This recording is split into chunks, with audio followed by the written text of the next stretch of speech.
Me, when I go to, if my father in the Lord is coming to Ekboma, I will go there. If he's coming to Benin, I will come there. As long as he's around me. You know why? I just want to go and sit down and look at a man who God has helped. Be instructed. Then when I leave the meeting, I go and lie down in my secret place and say, I've seen a man you helped. Will you not help me? That's how I live. First time I met Apostle Arome Osayi in Makodi, I drove all the way from Warri. God told me, that is where I'm connecting you. I was still in a denomination at the time. A senior pastor there, senior pastor. I was head of like 5 churches. I drove all the way. I even had an accident when I was coming back. I drove all the way. And I met him and I said, Daddy, please, come and minister in my church. He said, okay, I'll come. He opened the calendar. And the day he picked was December 1st. His birthday is December 2nd. Then he said, I will come. Your birthday is the next day. Meanwhile, my brother in RCN Lagos, they prepared a banquet for him. It's a massive celebration for his birthday on the 2nd. Meaning he has to leave Delta State as early as possible to meet that banquet. The end of that part of the story is that he got to Lagos late. Lagos was waiting for him throughout. He came to preach for a boy he had met only once. I had not submitted to him as my father once. Then as we were preparing for the program, money became lean. How are we going to do it? How are we going to do it? Because if you are in ministry, you know that your family's money, your life, everything enters inside. How are we going to do it? So I called him. I said, Papa, please.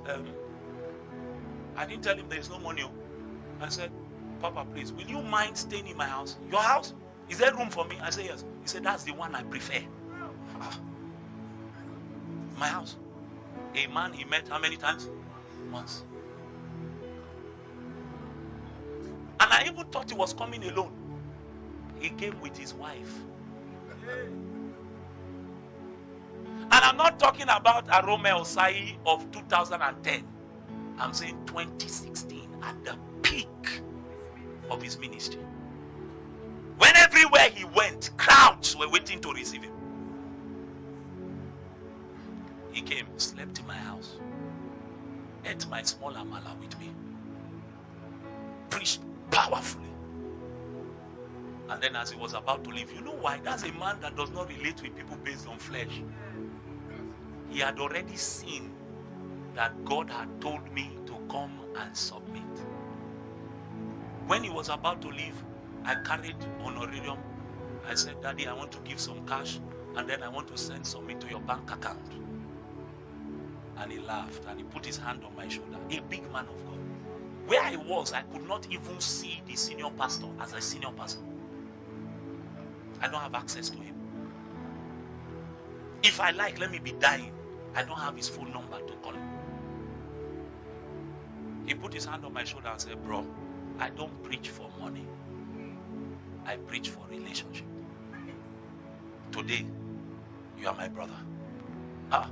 Brother, okay, I nearly laid down on the floor. I nearly died. How can this man call me his brother? I know I'm not his brother. I'm his son. I know. I will never forget it. I met a man who showed me what it means to fight on the Lord's side. A man who recognized what it is to be a slave. I didn't add the other part. He bought his own ticket. Him and his wife stayed in my house.